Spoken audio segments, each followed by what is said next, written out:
असांखे फ़ख्र है त सिंधी हिन वक्त जे दौर जे आलिमन अकाबरन में दानिश्वरन में नुमाया हैसियत रखंदड़ मोहतरम साईं डॉक्टर नवाज़ अली शौक़ साहब पाण कराची यूनिवर्सिटी जे सिंधी शोबे से वाबस्ता रहा प्रोफेसर जी हैसियत में बिटशा जे नाले से जेका शाह लतीफ़ जे नाले से शेयर उन जे डायरेक्टर रहा पाण केतरनी अदबी इल्मी इदारन जे बोर्ड ऑफ गवर्नर्स जा मेंबर हैं ऐं खेन फ़ख्र हासिल है त पाण सिंधी लैंग्वेज अथॉरिटी जे चेयरमैन भी रहा असांजे फ़ख्र लायक स्कॉलर जे शाह लतीफ़ जे मेलन के मौके ते केतरनी अहम मकालम के पेश करने की सादत हासिल कई है और गुजारिश कंदुसि त अचन ऐं पंहिंजे ख़िताब फरमाइन डॉक्टर नवाज़ अली शौक़ साहब। बिस्मिल्लाहिर्रहमानिर्रहीम। मोहतरम साईं जान तमाकी साहब, किबला साईं मेहरबान अली शाह साहब, मोअज़्ज़ज़ ख़वातीन व हज़रात,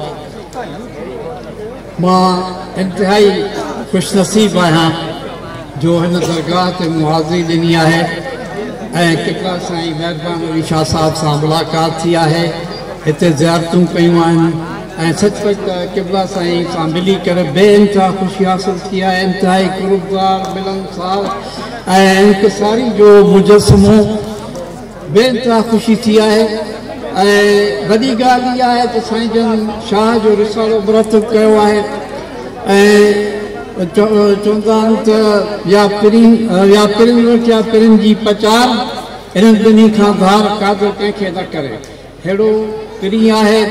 ऐं वरी असां सभिनी जो पिरी महबूब शाह भिटाई उन जो ज़िक्र अज़कार थिए त हीअ महफ़िल ॼण बाबरकत आहे। शाह अब्दुल लतीफ़ भिटाई ते रिसाला त 1866 ईस्वी खां लिखणु शुरू थिया, जर्मन स्कॉलर लिखियो ऐं अञा ताईं लिखजंदा रहनि था।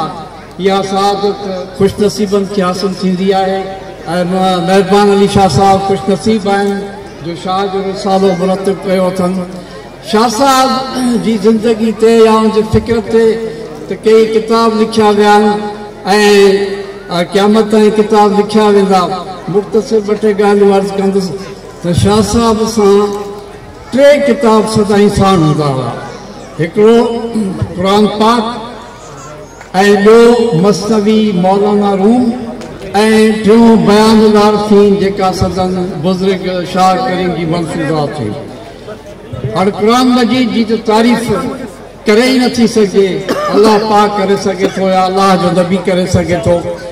ऐं ॿियो त अब्दुल गिरोड़ी जहिड़े माण्हू चयो त आहे अब्दुल लतीफ़ ते रज़ामंद रहमान जोड़े जंहिं क़ुरान सिंधी में सालिम कयो। शाह जो रिसालो असांजे लाइ ॼण सवली सिंधी में आहे। जेको अरबी नथो सम्झी सघे उहो शाह जो रिसालो पढ़े थो क़ुरान मजीद खां उहो वाक़िफ़ थी सघंदो।